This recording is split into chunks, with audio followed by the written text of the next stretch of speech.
Celeb Savant is a career retrospective type interview focusing on singers, actors, and industry experts. Join Barrett Edelstein now as he dives into the entertainment world.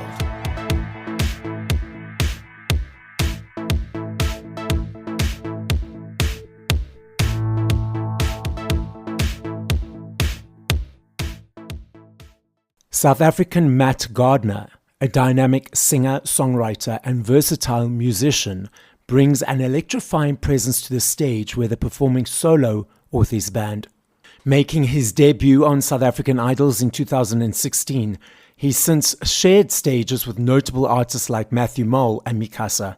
Matt's music, blending acoustic roots with contemporary pop and electronic production, has garnered attention nationwide with hits like Believer, Hometown Drama, and Right Wrong. With a string of accolades including representing South Africa at international events and winning the Music Award at the 2018 KZN Young Achievers Awards, he's solidifying his place as a rising star in the music scene.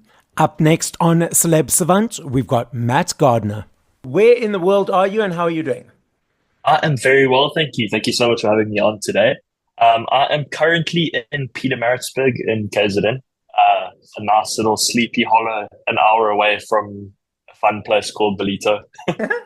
So is that where you live? Yeah, I live in Pietermaritzburg at the moment, but we're looking at potentially moving up to Johannesburg or something like that next year. Is it because more things and more opportunities are here, obviously, than in Pietermaritzburg? Yeah. I think there's a lot of things up there, and also, I mean, like my amazing record label, David Gresham Records, is up in Joburg as well. There's a lot more shows, a lot more events happening, and I think that's just the place to be. Okay, so now let's rewind. At what age, whether it was a child or teenager, did you feel cool? You want to be in this music, creative, entertainment world, and how did that journey progress to where we are today? I've always wanted to be some form of musician slash singer slash artist slash producer since I was very, very, very young. I remember being a kid, like one of my earliest memories is singing Robbie Williams in the car with my mom because her favorite artist is Robbie Williams. And so I remember singing since then, and I've just always enjoyed it. But funnily enough, when I was in grade ones, when I was 7 years old, I was told that I couldn't sing and I didn't have a singing voice, so I shouldn't even try. And obviously that made me want to push even harder. So it just carried on, and eventually I watched my dad playing guitar and drums, and I thought, I want to do that as well. And I've been in the professional industry since I'm about 16 when I played my first show opening for Prime Circle, which was quite scary as a 15-year-old turning 16. It was quite scary, but it was amazing. Who told you that you didn't have a singing voice at the age of 7? It was the choir teacher at the school I was at in grade 1. Yeah, let's just show these people. I mean, that's so rude. Like, how about being demotivating to people? Anyway. Exactly. Someone who's 6 years old. Yeah, exactly. Okay, I wonder if she's still teaching. And we can send her a message. Told you so. Anyway, exactly. So how did that next steps happen from you performing at 15, 16 with Primary Circle? What were the next steps after that? After that, was just doing school shows, being involved in the choir, learning how to create. That was kind of where like my production background started, with coming up with arrangements of choir, because I was school choir captain in my matric year, and that's kind of where I learned arrangement and stuff like that. And then as I progressed, it was just then suddenly I studied engineering for a year. And then I decided to leave that and pursue music. So while I was studying engineering at Tux in Pretoria, I started playing gigs and stuff around the different venues in Pretoria and Hatfield. And I basically I phoned my mom and dad one day and I said, listen, guys, I can't do this. I can't be an engineer. I'm going to play music. And they were very, very, very supportive of it, which was amazing. Yeah. And the following year, I took a gap year. I went on to Idols for fun because my mom woke me up the one morning and she was like, listen, do you want to go and audition for Idols? And I was like, yeah, why not? Let's go, give it a go, have some fun. And I ended up getting through all the rounds. And eventually I ended up in the top 37, which is really cool. And then I studied sound engineering and music production. So I've got a qualification in sound engineering and music production. And ever since then, I've just been writing songs and playing shows and just trying to get involved as much as I can, and just working with as many people as I can, writing with people, producing with people. And it's just come. So like when I look back to the right at the start, being told you can't sing, to like suddenly now having all these cool friends and people that I can work with and chat to about music. And it's just a crazy experience. For the listeners who do not know, what does it mean to be a sound engineer? Even though you might not be practicing it now, but what is that term in the music world? So sound engineer can be anything from, so in the studio, if you're an engineer in the studio, you basically the guy who makes sure all the equipment is set up properly, the right level of stuff is coming through. There's enough of basically just make you sound good. And then in the live setting, the sound engineer is the guy who makes you sound nice on stage. So okay. he has the most important job out of all of us. He's the one who makes sure all the levels are good, puts the right amount of effects on, make sure everything just sounds incredibly lekker. And are you still doing that at the moment, or has that sort of taken a backseat, or did you just study it to get that knowledge? So I studied it to get the knowledge, but I also thought at some stage in the future, I do want to have like my own recording studio, because one of my dreams is to help people achieve their dreams in the music industry. So I would love to be able to record and write for so many people. So that's where the qualification kind of came through. I don't think I'll ever be a live engineer. I think it'll more be for studio vibes and working in a studio. But it's definitely helped along. I mean, with just recording my demos and stuff, I can do a nice. I mean, it's not like a crazy setup like you're gonna get in like with one of those like $25,000 microphones. I've got my stuff. I think it's nice, and I get nice sounding recordings out of my stuff. So I think it's definitely helped. At least if my qualification only helps me get demos at the moment, it's all good. Yeah, I mean, it's all that background and experience and knowledge layers bricks to the foundation of of being successful in whatever industry you are. It's just about diving in and getting all that knowledge. So you referenced creating music. So from 0 to 3 to 4 minutes in creating a song, what motivates it? What invigorates it? Is it easy every time? You reference that you collaborate with others. Do you always collaborate with others, or is it sometimes you're writing on your own? Let's unpack your creative process. It's obviously different every time. It doesn't. No two songs are the same, and no process is really the same. Sometimes my brain, in the middle of a shower, or actually even sometimes in the middle of sleeping, if I wake up, I'll suddenly have this thought, oh, I have this vocal melody. And I've only done it a couple times where I've actually sat up and recorded what my idea was. And I wish I did it every time, because some of the ideas that when I check the next morning, I'm like, that's actually so sick. But sometimes I'll have like this vocal melody, or this just a line, or just a guitar riff, or just some piano chords. But it always starts differently. But I just love writing about my life, the things that I've experienced, trying to relate to things that my friends and family have gone through, and just basically trying to share my life through music, and telling a story and sharing feelings that I've had in my life through specific songs. And then it's not always a collaboration. Sometimes, for the first time, actually, my most recent single, Satellites, that's the first time I've ever wholly written, produced, and everything myself, and that's what got released. So that's the first time that's ever happened. Normally I'm working with other guys to maybe add some production, or I'm songwriting together, and then we've both produced and all of that kind of stuff. But I love. Sometimes it's cool to create something on your own, and you feel really proud. But I love collaboration, and I think there's so much power through collaboration. Because if you're sitting in a room with 3 people, imagine you think, cool, I've got a whole song down myself, I've got that. But then 2 other people can also then join in and be like, oh, what if you try this? Yeah. Oh, but what if we add this guitar bit there, but then bring the drums up there and put this part of there? and it just turns it into something completely on another level to what you even thought was possible. Because you also just subconsciously, you have your own preference to the way you want something to be.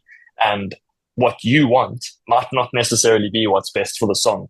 And it's always nice to just learn something new and look at something from a different point of view that you weren't really expecting to look through. So you referenced that Satellites is the first song that you solely produced, did everything yourself. So when it actually happened, was it a surprise that you did it by yourself, or was it intentional that I'm going to do this by myself? It was intentional in a way, Okay. because most of the stuff that I do, I normally create the demos myself on the whole. So like I'll write the song, I'll produce out my version of it, and there'll be a whole version of the song done. Okay. And then normally when we start choosing songs, then it's like, okay, cool. And then I chat to one of my mates, and then they'll add stuff in or whatever. But I sent it to the label, and they absolutely loved it. And I was like, yes, I'm doing something right with this one. So it didn't need any extra production, anything. Everything was just the way that we wanted it to be, and it was just a special song. What do you enjoy about performing live? Every single aspect, because even if there's one person in the crowd who you resonate with and you touch their soul or their life, it's just the most special feeling. And just seeing people happy in front of me while I'm playing, and just the rush that, like, for me, one of the best feelings in the world is that moment right before I walk onto stage and I know the show's about to start, and I just look at my mates, and it's just awesome. Okay, so I've got a point of discussion around this. I'd like your perceptions. I'm that dude that's right in front. I am dancing and jamming. I'll take my cell phone out for maybe one or two songs, one or two videos, then I put it away. I notice a lot of times these days people are posting, tweeting, videoing 70, 80, 90% of the time sometimes. So you referenced that connection, that seeing the people in the audience resonate with the music and seeing their happiness. Do you find that the cell phones take away from that, or it's just where society is at the moment? I think it's the way it is at the moment, but I also think it's not necessarily a bad thing to have your phones out and video, because oftentimes the idea of recording a song at a concert or whatever, it's because it's something you want to remember and something you want to watch again. So obviously like people like Coldplay, obviously you're going to have your favorite Coldplay songs and you'll be like, oh, I have to record this one. Like me personally, when I went to go watch Ed Sheeran a couple of years ago, he's one of my favorites ever. And I only recorded, I think, 2 songs out of the entire set, because I was like, those are the 2 that I want to remember watching those. I love those songs a lot. And the rest of the time, I just want to be in the moment, watching a thing, being present and enjoying the show for what it is, and not watching it through my phone screen whilst I'm recording the bit. But what I've noticed is every time I look up and people are recording, I just think to myself, like, it's so cool that this is a moment that you actually want to remember and have on your phone, like going and showing your friends and like, check, I saw this Matt guy playing this song. How amazing is this? And then it's just like, it's also a way for people who weren't there to get to know you and see part of the show, because then they kind of pull into the family, and then they also get a chance to get a vibe, because then they know the next time that I'm in their area, it's going to be, they're probably going to come to the show. Okay, which is awesome. I think it's awesome. Okay. I love your smile. As you're talking, you're smiling. I'm just watching it. I can just feel your passion, which is amazing. I love that. I love me a CD. I love the energy exchange for that. So for me, it's saying thank you to all the hard work that you guys put in creation. I love the journey of the choice, the receiving, the unpacking, the booklet, listening from song 1 to whatever number. I'm not sure if you're aware, physicals on massive upsurge around the world. In the UK alone last year, 5.9 million vinyls sold, the biggest since 1990. There's a new vinyl factory that opened up in Asia a couple of months ago that's been closed for 50 years. There's a basket of goods in the UK where they gauge exchanges on, in the shop levels for tax purposes. And because of the upsurge of CDs, those are back in the basket because of them climbing up again. And the research is showing that it's the teenagers the late teens, early 20s that are diving into that world, not the older nostalgic people. But then we also have these streaming platforms that people consume music on. What are your observations of the landscape at the moment? I think there is a massive streaming culture at the moment. I mean, I was actually speaking to my dad about this the other day, and it's just like you are paying such a small amount per month to have every single song that you could possibly want to listen to, just like at the click of a button on your phone. Just search up your favorite artist and all of that. But like you say, like I mean, my dad used to be a DJ, and he had this massive thing of CDs and stuff for his performances. Because obviously, back when he was doing it, it wasn't like USBs and it wasn't digital stuff. It was all like putting that in because you need to play that song and you got to sync things up and all of that. So he had that, and I think like I myself personally, when my favorite artists bring out CDs and vinyls and stuff, I try to purchase one. Obviously, as you say, to like show them thanks and just like to actually give them something like, like I've got your body of work, like I appreciate you. But also just to have that body of work in your hands and in your collection is something so special. And that's actually what I wanted to do when I released my first album. I want to have vinyls and stuff all printed, and even if it's not a lot of them, because I know printing vinyls is very, very expensive to do, but even just to have like a limited drop, like even just like 100, so that they're like a collectible thing in the future potentially.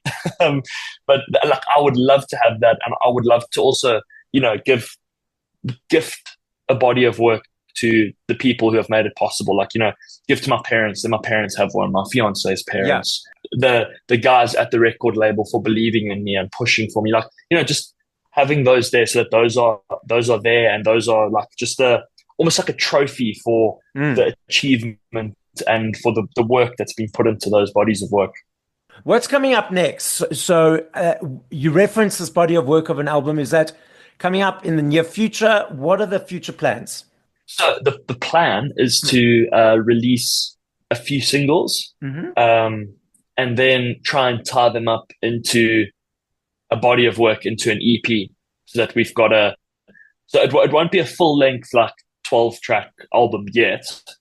It'll be probably a 5 or 6 track, just a little heart for you, just a little amazing little package of all my thoughts and feelings and the things I want to share with the world. And I just want to gift it to everybody. So I'm super, super excited for that. Do you have any dates, or is it all still top secret? I know in the music world, lots of things. There's no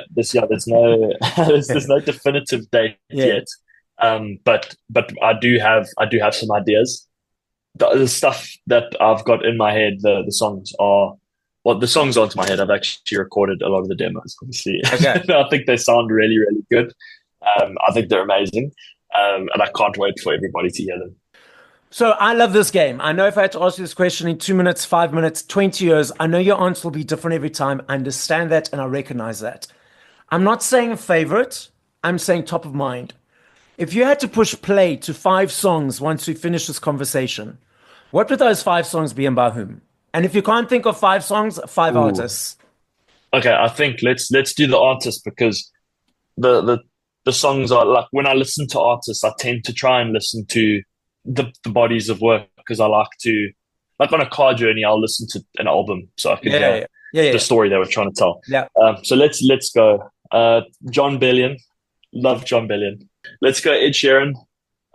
Will Lindley as well. I love Will Lindley stuff. Yeah. I think it sounds incredible. And then I'd have to say probably Queen as well.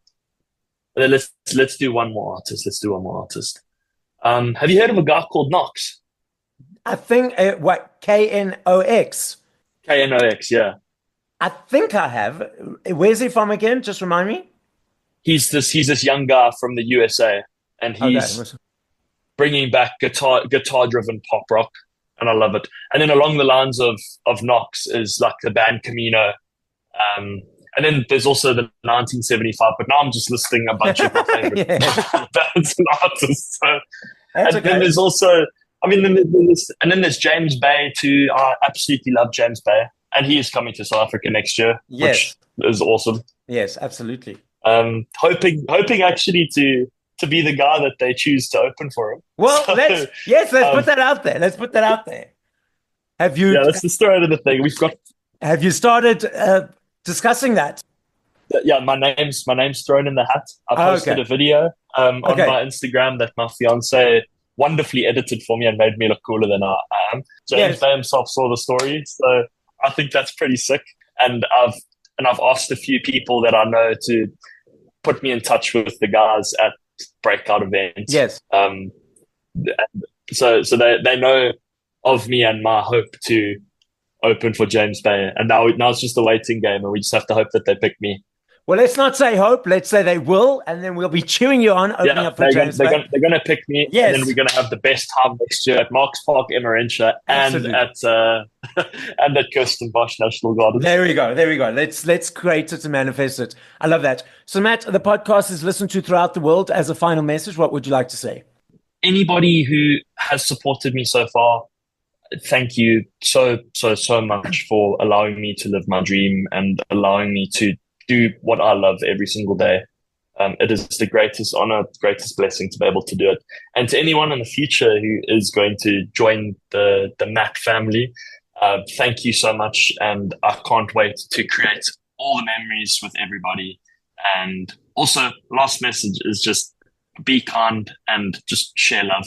That's the world. The world needs kindness and love. Let's just give it to everybody. Absolutely. Everybody deserves it. Celeb Savant is a career retrospective type interview focusing on singers, actors, and industry experts. Join Barrett Edelstein now as he dives into the entertainment world.